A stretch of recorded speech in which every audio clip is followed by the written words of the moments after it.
우리가 보통 예수 믿는 사람들을 가리켜서 그리스도인이라고 말하죠. 성경 속에서 이 그리스도인이라는 단어는 사도행전에서 제일 먼저 등장합니다. 이 단어의 의미는 그리스도에게 속한 사람 혹은 그리스도의 도를 따르는 사람이라는 의미였습니다. 사도 바울과 바나바가 안디옥이라는 곳에서 1년 동안 하나님의 말씀을 가르치게 되고 그 결과 주변에 예수 믿는 사람들이 늘어가기 시작합니다. 이 예수 믿는 사람들을 바라보면서 세상 사람들이 그들을 가리켜 그리스도인이라고 부르기 시작하는데요. 이 단어는 본래 오늘날과는 조금 뉘앙스가 다른 의미였습니다. 아이고, 저 사람 예수를 믿는 그 사람이야. 이런 약간 좀 경멸과 멸시의 뉘앙스로 사용된 표현이었죠. 그런데 그렇게 어떻게 보면 멸시와 천대하던 그 명칭이 조금씩 의미가 바뀌기 시작하는데요. 사도 베드로는 당시에 초대교회에 고난받던 성도들을 가리켜서 그리스도인으로서 고난당하는 것을 부끄러워하지 말고 오히려 그리스도인이라는 영광스러운 이름으로 하나님께 영광을 돌리라 라고 말하며 이 그리스도인이라는 이 명칭이 얼마나 영광스러운 명칭인지를 강조합니다. 오늘 우리가 함께 봉독한 이 본문의 말씀에서는 또 다른 의미에서의 그리스도인에 대해서 말하고 있습니다. 12절을 보시면요. 그러므로 너희는 하나님이 택하사 거룩하고 사랑받는 자처럼 긍휼과 자비와 겸손과 온유와 오래 참음을 옷 입고 라고 말하고 있습니다. 바울은 골로새 교회 신자들을 비롯하여서 오늘 이 시간 동일한 말씀을 받고 있는 저와 여러분들 모든 그리스도인들을 가리켜서 너희는 하나님이 택하사 거룩하고 사랑받는 자라고 말하고 있습니다. 택하시고 사랑하시고 거룩한 자들, 이 세 가지가 그리스도인이 누구인지를 아주 정확하게 보여주고 있습니다. 이것은 삼위 하나님의 구원 사역을 보여주고 있는데요. 그리스도인이야말로 영원 전부터 하나님께서 이 땅을 창조하시기 이전부터 구원하시기로 작정하시고 선택하신 자들이고 그리스도인을 위하여서 자신의 독생하신 아들을 내어주셨으며 또 성자께서는 오직 그리스도인을 위하여서 자기 몸을 기꺼이 내어주시고 오직 이들을 위하여 성령께서는 복음을 믿게 하셔서 그리스도의 모든 은혜를 얻게 하사 거룩하게 하셨다라는 것입니다. 이 놀라운 은혜를 입은 자들이 바로 그리스도인 저와 여러분이라는 것이죠. 우리가 이처럼 하나님의 자녀요 그분의 백성이 될 수 있었던 이유가 무엇일까요? 내가 뭔가 하나님 앞에서 구원의 은혜를 입을 만한 자격을 갖추었기 때문도 아닙니다. 그럴 만한 고귀한 혈통을 갖추었거나 또 그럴 만한 재물이라든지 재산이 있다거나 내가 뭔가 하나님께 사랑받을 만한 공로를 행했기 때문이 결코 아닙니다. 오히려 죄로 물들고 죄로 부패한 우리 안에는 아주 작고 아주 사소한 은혜조차 받을 만한 건덕지가 보이질 않습니다. 그럼에도 하나님께서 우리에게 이와 같은 구원의 은혜를 베푸신 것은 오직 그분의 무조건적인 사랑 때문이라는 것이죠.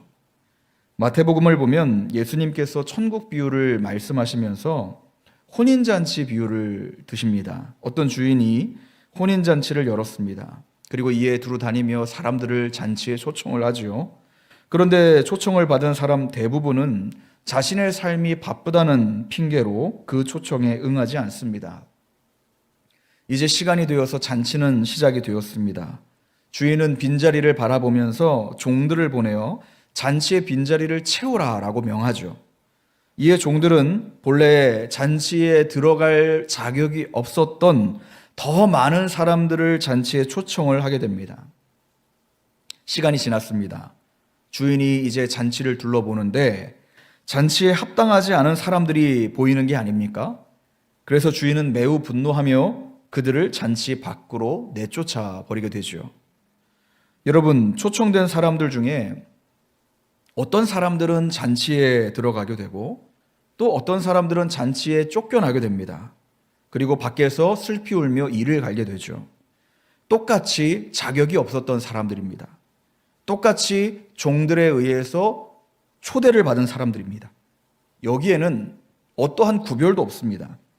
그런데 뭔가가 안에 있고 밖으로 쫓겨나고 이 차이점을 만들어내었습니다. 이 차이를 만들어낸 기준이 무엇입니까? 바로 예복이었습니다. 예복을 입은 사람들은 잔치에 들어가게 되었고 예복을 입지 않은 사람들은 쫓겨났다라는 것입니다. 이 예복은 무엇을 가리킵니까? 바로 예수 그리스도입니다. 더 정확하게는 예수 그리스도께서 죽기까지 순종하셔서 이루신 의를 가리킵니다. 그리스도인들은 예수님을 믿는 믿음을 통하여 주님께서 죽기까지 복종하셔서 얻으신 그 의를 믿음으로 전가받습니다. 이것이 마지막 날에 우리가 자랑할 그리스도의 의가 아니겠습니까? 그런데 여러분, 막상 나라는 사람을 돌아보면 어떻습니까? 교회 밖의 사람들과 비교할 때 뭔가 내 안에 그들과 비교해서 조금도 하나님 앞에 나아 보이는 점이 없습니다. 그들과 비교할 때 내 안에 선행이라고 할 만한 것도 별로 보이지 않습니다. 오히려 내 안에 더 추악하고 더럽고 불결한 모습들만 발견이 됩니다. 그럼에도 불구하고 마지막 날에 그들과 차이가 발생합니다. 왜 그렇습니까? 영원 전부터 성부께서 나를 구원하시기로 택정하셨습니다. 나는 죽었다 깨어나도 얻을 수 없는 의를 예수 그리스도께서 죽기까지 복종하셔서 얻으셨고 성령 하나님께서 이것을 믿음으로 나에게 적용시켜 주시기 때문 아니겠습니까?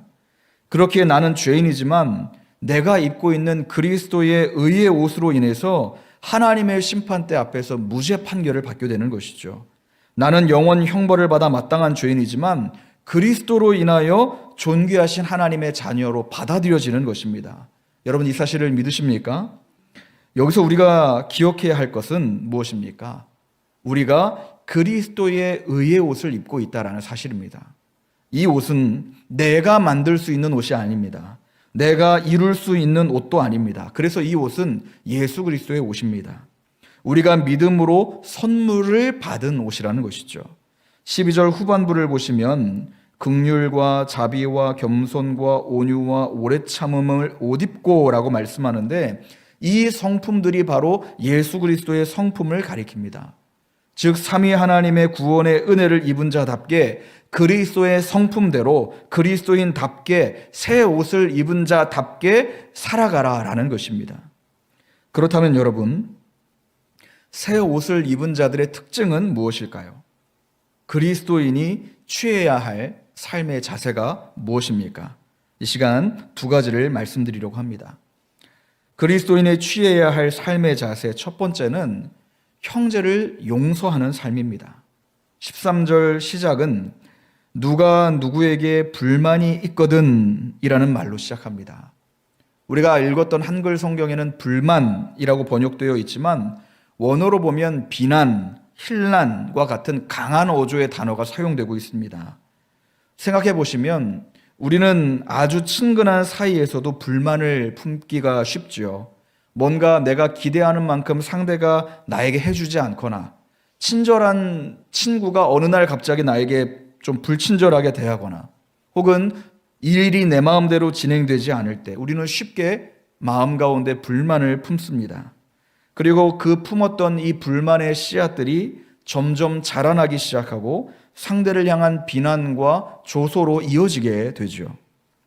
이런 감정을 가질 때마다 우리가 겉으로 표출하게 된다면 어떻게 될까요? 교회 공동체는 금방이라도 와해되고 깨어질 수밖에 없을 것입니다. 그러면 겉으로만 표출하지 않고 속으로만 감정을 누르고 삭히면 문제가 해결되는 것입니까? 그렇지 않습니다. 그 감정들은 계속해서 우리 안에 축적되어 갈 것이고 언젠가는 가득 차서 폭발하게 되겠죠. 단순하게 감정 폭발 그 위기의 순간에 내가 잠깐 참아내고 잠깐 인내하여서 위기를 모면하는 것은 그때만 효과가 있는 것이지 궁극적인 해결점은 될 수가 없습니다. 그래서 바울은 본문의 말씀을 통하여 서로 용납하여 피차 용서하라 라고 말하고 있습니다. 먼저 용납하다 라고 말하고 있는데 원래 이 단어의 의미는 견디다 라는 의미입니다. 형제들이 나에게 잘못한 일들이 있고 나에게 손해와 손실을 가져다 주었다 할 때에 그들의 행위, 그들에 대하여 견디라라는 것입니다. 견뎌주라라는 것이죠. 또 용서하라라고 번역되어 있는 이 말의 의미는 빚을 탕감해주다, 은혜를 수여하다라는 의미가 있는데요. 이 말씀을 우리가 쉽게 이해할 수 있기 위해서는 주님께서 하신 비유 중에 1만 달란트 빚진 자 비유가 있지 않습니까? 이 빚진 자가 그 큰 금액을 은혜로 탕감받았던 것처럼 셀 수 없이 수많은 죄를 찍어내고 있는, 마치 이 죄악의 공장과 같은 나 자신이지만 이러한 나를 하나님께서 은혜로 용서해 주셨던 것처럼 우리도 우리의 형제들의 연약함을 견뎌주고 죄 용서의 은혜를 그들에게 베풀라라는 의미인 것입니다. 성도 여러분, 일반적으로 교회를 떠올리면요, 뭔가 세상과 구별된 거룩한 곳 같고, 뭔가 교회당에 오면 마음이 평안해지고 쉼을 누리고 홀가분해지는 것 같지만 실상은 어떻습니까? 교회 역시도 죄인들이 모인 곳이죠. 부정과 부패가 충분히 일어날 수 있습니다. 온갖 죄악들이 이 안에서 만들어질 수 있습니다. 시기와 질투와 분냄과 차별과 분열과 또 당파 싸움이 언제든지 일어날 수 있죠. 앞에선 저라고 뭐가 다르겠습니까? 죄인들이 모인 곳이기 때문에 누군가가 누군가에게 피해를 줄 수 있고 또 누군가는 피해를 받을 수 있습니다. 누군가 이 안에서 갑질을 할 수도 있고 누군가는 갑질을 당하게 되는 일들도 일어날 수 있죠.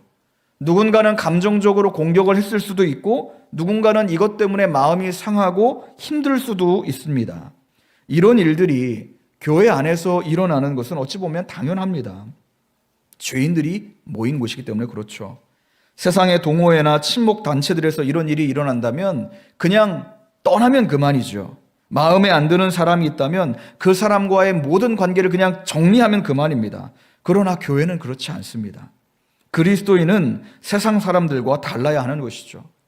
내가 때로는 손해를 입더라도, 내가 때로는 피해를 입더라도, 내가 마음의 상처를 입더라도, 내가 누군가로 인하여 마음이 참 답답할지라도 내가 그리스도인이라면, 내가 하나님께로부터 측량할 수 없는 이 빚을 은혜로 탕감받은 존재라는 것을 안다면 그와는 비교할 수 없을 작고 사소한 빚을 진 내 형제를 주님의 은혜로 탕감해 주는 것이 우리에게 마땅하다라는 것입니다.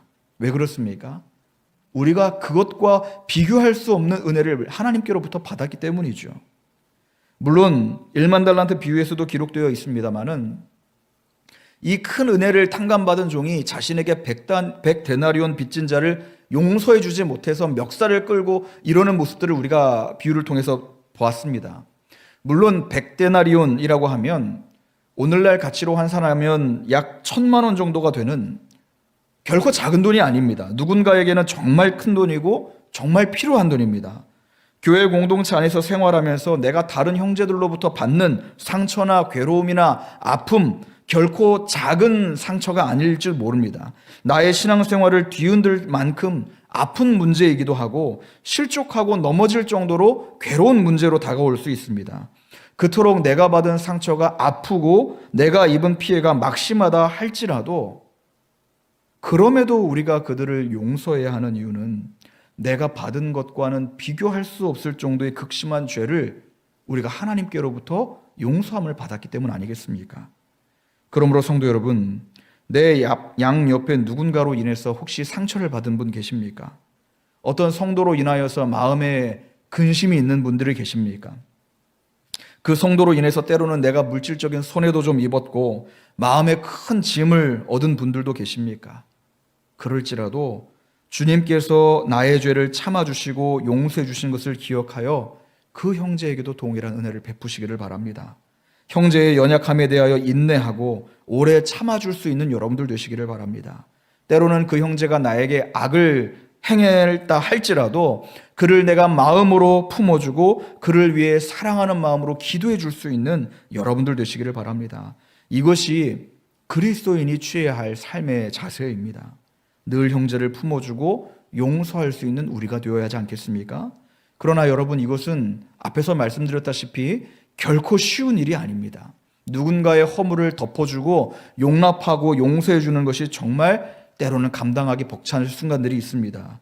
그렇게 우리가 용서를 행하는 것이 때로는 힘들 때에는 하나님께서 우리에게 어떤 은혜를 베풀어 주셨는지를 기억하시기를 바랍니다. 내가 이 사람을 용서하는 것이 정말 쉽지 않지만, 정말 버겁지만, 이보다 더 큰 죄를 범한 우리를 하나님께서 용서해 주시고 참아 주셨던 것처럼 그 은혜로 내 주변의 형제들을 품어줄 수 있는 여러분들 되시기를 바랍니다. 그리스도인이 취해야 할 삶의 자세 두 번째는 무엇입니까? 적극적으로 사랑하는 삶입니다. 14절을 보시면요, 이 모든 것 위에 사랑을 더하라 라고 말씀합니다. 여기서 말씀하고 있는 이 모든 것은 무엇을 가리킵니까? 12절에서 말하고 있는 그리스도인이 입게 된 새 옷, 그리스도의 성품, 긍휼과 자비와 겸손과 온유와 오래 참음, 그리고 이제 13절에서 용서까지 여기에 포함이 되고 있습니다.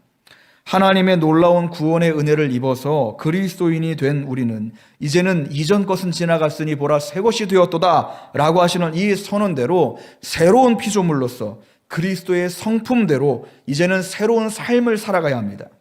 그런데 지금 성경은 뭐라고 말씀합니까? 이 모든 것 위에 사랑을 더하라 라고 말하고 있습니다.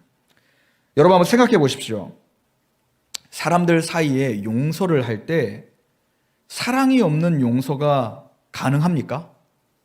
어떠십니까? 누군가를 용서할 때 사랑 없이 용서하는 것이 가능할까요? 가능하죠. 나에게 손해를 입히고 나를 괴롭게 하는 사람들을 사랑하는 마음 없이 용서해 주는 일들이 일어날 수 있습니다. 예를 들면요, 제가 예전에 사역했던 교회의 사택은 빌라였습니다. 빌라 사시는 분들 아시겠지만 이 주차가 굉장히 좀 열악한 곳이었는데요, 어느 날 누군가가 제 차에 문콕을 하고 지나갔습니다. 마침 그 전날 장인께서 새 차를 선물을 해주셨는데 이틀째 되는 날 문콕을 하고 갔어요. 얼마나 이걸 보면 마음이 무너졌는지 모릅니다. 그리고 나서 이걸 어떻게 이제 페인트 칠을 해갖고 이제 잘 덮어야지 했는데 그 다음 날은 누가 이렇게 긁고 지나갔더라고요. 사실 이거를 이제 블랙박스라든지 해갖고 하면 누군지 알 수 있습니다. 긁힌 페인트 자국과 이렇게 찾아보면 분명 이 빌라 사람이거든요. 그런데 문제는 무엇이냐면 그 집이 몇 년째 목사의 사택이었던 거예요. 내가 분명 이것을 문제 삼아서 이렇게 하면 뭔가 보상을 받을 수 있겠지만 이것을 한다고 내가 그렇게 크게 유익이 있을 것 같지가 않은 거죠. 여기는 목사가 사는 집이다라는 것을 동네방네 사람들이 다 알고 있는데 굳이 내가 이것을 막 할 수가 없는 거예요. 그래서 결국에는 마음이 무너졌지만 용서하기로 했습니다. 찾지도 않았습니다. 아직도 그 문콕 자국이 제 차에 있는데 용서를 할 때는 사랑하는 마음이 없어도 용서가 가능합니다. 저는 범인이 누군지도 모릅니다. 그 사람 연락처도 없고요. 이름도 모르고요. 한 번도 교제를 해본 적도 없어요. 그러나 용서가 가능하다. 어쩌면 여러분들도 이런 용서의 경험이 있으실지 모르겠습니다. 그런데 여러분, 이 용서는 두 당사자 간에 어떤 인격적인 교제도 없습니다. 사랑도 없는 용서이죠. 별 문제 아니니까 용서한 거예요. 더 큰 문제를 만들고 싶지 않으니까 용서한 겁니다. 내가 수용 가능한 범위 안에서 피해를 준 사람을 용서하는 것, 이건 그렇게 어려운 일이 아닐지도 모르겠습니다. 굳이 이 일에 사랑이 없어도 문제가 되질 않습니다. 그런데 지금 본문에서 바울의 편지를 받고 있는 골로새 교인들은 성도예요. 그리스도인이죠. 이 편지를 받고 있는 대상자들은 서로 간에 아무 인격적인 교제가 없는 남남이 아니라 한 교회의 성도라는 거예요. 그들은 영원전부터 성부 하나님의 택하심을 받은 자들입니다. 성자 예수 그리스도의 피로 값주고 사신 자들입니다. 성령 안에서 하나가 되게 하신 한 몸된 지체들이었어요. 그렇기 때문에 바울은 14절에서 이 모든 것 위에 사랑을 더하라. 이는 온전하게 매는 띠니라 라고 말하고 있습니다. 여기서의 사랑은요, 하나님이 친히 보여주셨던 그 사랑이에요. 아가페 사랑이죠. 자기 희생적인 사랑입니다. 이 사랑은 먼저 그 사랑을 받은 자만이 할 수 있는 사랑이에요. 모든 신자들이 목표로 두고 달려가야 할 가장 아름다운 사랑이죠. 성도 여러분, 이 모든 것 위에 사랑을 더하라 라고 말하고 있습니다. 사랑이 없다면 내가 모든 것들을 다 가졌다 할지라도 아무런 소용이 없습니다. 우리는 사랑이 없어도 긍휼히 구제 사업을 할 수 있습니다. 사랑이 없어도 겸손할 수 있습니다. 사랑이 없어도 온유할 수 있습니다. 그러나 이런 사랑 없는 모든 선행이나 사랑이 없는 덕은 그 선행을 받는 대상에게는 유익이 있을지 몰라도 사랑 없이 그 선행을 행하는 자에게는 아무런 유익이 없어요. 그냥 울리는 꽹과리에 불과한 것이죠. 교회 안에서 두 사람 사이에 마찰이 일어났습니다. 이 마찰이 다툼으로 번졌습니다. 서로를 향한 비난과 조소로 이어졌습니다. 그러다가 한 사람이 그 불편한 관계가 싫기도 하고 저 원수 같은 저 사람 꼴보기가 싫어서 건성으로 내가 잘못했다 한마디 해버리고 교회를 떠나버렸어요. 혹 교회 안에서 마주치더라도 눈길조차 두지 않고 없는 사람 셈 쳐버리고 모든 교제를 끊어버렸다고 한다면 여러분, 이 용서가 정말 성경이 말하고 있는 용서입니까? 사랑이 없는 용서, 사랑이 없는 선행, 이것은 나 자신에게 아무런 유익이 없습니다. 특별히 오늘 본문에서 이 사랑을 가리켜서 우리 개개인을 하나로 온전하게 매는 띠라고 말하고 있습니다. 여러분, 이것이 무슨 의미입니까? 우리나라 한복을 보면 옷에 고름이라고 있죠. 이 옷고름은 옷이 흘러내리거나 벗겨지는 것을 이제 방지하고 옷을 딱 잡아주는 역할을 한다고 합니다. 당시 이스라엘의 옷도 마찬가지였습니다. 이 큰 헝겊 거적대기 같은 것을 이렇게 막 몸으로 칭칭 감고 가운데다가 이제 허리띠를 이렇게 딱 매게 되는데요. 이 허리띠가 이 내 몸에 두르고 있는 이 천대기가 내 몸에 딱 달라붙도록 고정되게 만드는 이 용도로 허리띠를 했다는 거예요. 모든 옷 위에 띠를 메어야만 비로소 옷이 완전해집니다. 바울이 말하고 있는 매는 띠가 바로 이것이에요. 여러분 생각해 보십시오. 지금 이제 우리가 많은 분들이 여기 앉아 계시지만 어쩌면 출생 지역도 전부 다 다르고 외모도 전부 다 다르고 성별도 다르고 나이도 다르고 관심사도 모두 다른, 어찌 보면 각각의 서로 다른 이 사람들이 주의 몸된 가자동강교회로 불러주시고 우리를 그리스도의 몸으로서 온전하게 묶어주셨습니다. 뿐만 아니라 우리 교회뿐만 아니라 이 지역의 모든 예수 그리스도를 주로 고백하는 교회가 이와 같이 주님의 사랑의 띠 가운데 온전히 묶여 있습니다. 더 나아가서 한국의 모든 교회들이 이와 같이 사랑 안에서 서로 묶여 있고, 더 나아가서 세계 도처에 흩어져 있는 주의 백성들을 그리스도의 몸으로 부르시고 그 백성들을 한 몸으로 그 신비한 연합으로 모으셔서 한 몸이 되게 하셨습니다. 이것이 바로 하나님의 사랑의 끈이라는 거죠. 하나님께서 그 측량할 수 없는 사랑으로 우리를, 주님의 몸된 교회를 하나로 묶으셨습니다. 그리고 이제는 그리스도의 옷을 입은 그리스도인들이 마땅히 모든 그리스도의 성품에 닮아서 서로를 섬기며 주님의 몸된 교회를 세워가되 이 모든 각각의 덕목들을 사랑으로 완전하게 하라는 말씀입니다. 사랑은 마치 띠와 같아서 다른 모든 것들을 제자리에 있도록 만들어주기 때문이죠. 온전하게 매는 띠, 문자적으로는 완전함의 띠입니다. 사랑만이 모든 은사와 섬김과 봉사와 경건과 덕목들을 완전한 조화 가운데 하나로 묶어준다라는 것입니다. 여러분, 이 시간에 우리 앞뒤 양옆 성도 여러분들의 얼굴을 한번 보실까요? 지금 여러분들이 보고 계시는 이 얼굴들은 내가 밟고 넘어서야 할 경쟁자들이 아닙니다. 혹시 그렇게 여기시는 분 안 계시겠죠? 내가 비교해야 하는 대상도 아닙니다. 내가 미워하거나 내가 시기 질투해야 할 관계도 아닙니다. 저와 여러분들은 하나님의 사랑으로 연합되어서 주님의 거룩하신 몸을 함께 이루고 있는 지체입니다. 주님의 거룩하신 한 몸됨을 위하여서 우리는 더 사랑의 끈으로 우리를 동여 메워야 합니다. 이를 위해서 여러분의 모든 관계들을 주님께서 몸소 보이신 이 자기 희생적인 사랑으로 묶으시기를 바랍니다. 여러분의 모든 섬김과 헌신을 이와 같은 주님의 사랑으로 동여매시기를 바랍니다. 여러분이 받은 은사와 덕목들도 주님께서 몸소 보이신 이 사랑으로 묶으십시오. 그 사랑만이 우리를 완전한 조화 가운데 하나로 묶어주시기 때문입니다. 말씀을 맺으려고 합니다. 우리가 어떻게 이 영광스러운 호칭 그리스도인이라고 불리게 되었습니까? 이 땅의 기초가 놓이기도 전에, 시간이라는 개념이 시작되기도 이전부터 시작된 삼위 하나님의 사랑 때문 아니겠습니까? 내 안에서 아무런 조건을 찾지 않으시고 오직 그분의 자비하심과 긍휼하심에 기초하여 먼저 베풀어 주신 그 사랑 때문입니다. 택하시고 사랑하셔서 거룩하게 하신 자들이 바로 저와 여러분이죠.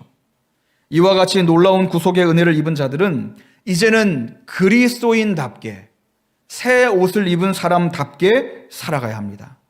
오늘 본문의 말씀을 통해 우리가 살펴보았지만 적극적으로 형제를 용서하는 삶, 그리고 사랑하는 삶입니다. 이 두 가지는 결국 큰 범위 안에서 사랑으로 연결이 됩니다. 바울은 성령이 하나 되게 하신 것을 힘써 지키라 라고 권면합니다. 여기서 힘써 지키라 할 때 힘쓰다라는 말은 뭔가 무거운 물건을 들어 올리기 위해서 살짝 끙 하고 힘을 주는 그 정도가 아닙니다. 이 일을 이루기 위해서 사력을 다하라, 죽을 힘을 다할 정도로 힘을 쏟아붓는 정도를 가리킵니다. 왜 바울은 하나 되게 하신 것을 이와 같이 사력을 다해 지키라라고 말했을까요? 그 이유는 그 일이 그만큼 쉽지 않기 때문에 그렇습니다. 하나 되게 하는 것이 쉽지 않기 때문에 그렇습니다. 주님께서는 말세가 다가올수록 불법이 성하여 많은 이들의 사랑이 식어질 것을 경고하셨죠. 교회도 크게 다르지 않습니다. 우리가 사랑으로 서로를 용서하지 않는다면, 우리가 적극적으로 우리 지체들을 사랑하지 않는다면, 우리의 모든 섬김과 헌신과 봉사와 은사들에 주님께서 보이신 그 사랑으로 동여매지 않는다면 언제든 분열되고 언제든 쪼개질 수밖에 없기 때문에 그렇습니다. 주 안에 사랑하는 성도 여러분, 하나님께서 먼저 보이신 그 사랑으로 우리에게 맡기신 귀한 영혼들, 우리와 한 몸 되게 하신 형제들을 힘써 사랑하시기를 바랍니다. 하나님이 보여주신 그 사랑의 수준으로 우리 주의 몸된 교회를 함께 세워가기를 바랍니다. 이를 위해서 우리 안에 주님의 사랑이 필요합니다. 우리 안에 주님께서 몸소 보이신 그 사랑이 충만하게 되어야 할 이유가 바로 여기에 있습니다. 사랑만이 우리를 하나 되게 하시고 그 사랑만이 우리를 온전하게 하며 그 사랑이 우리를 그리스도인답게 만들어가기 때문입니다. 바라옵기는 이 자리의 모든 성도 여러분들의 마음 가운데 그리스도의 사랑이 충만하여서 더 형제를 용서하고 더 형제를 용납하며 내게 맡겨진 그 지체들을 적극적으로 사랑하여서 이 세상에는 사랑이 식어질지언정 우리 가자 동강교회에는 주님의 그 사랑이 넘쳐 흘러서 우리 지역 주민들에게도 이 은혜들이 흘러 들어가고 많은 하나님의 사랑들이 이 안에 채워지기를 주님의 이름으로 축원합니다.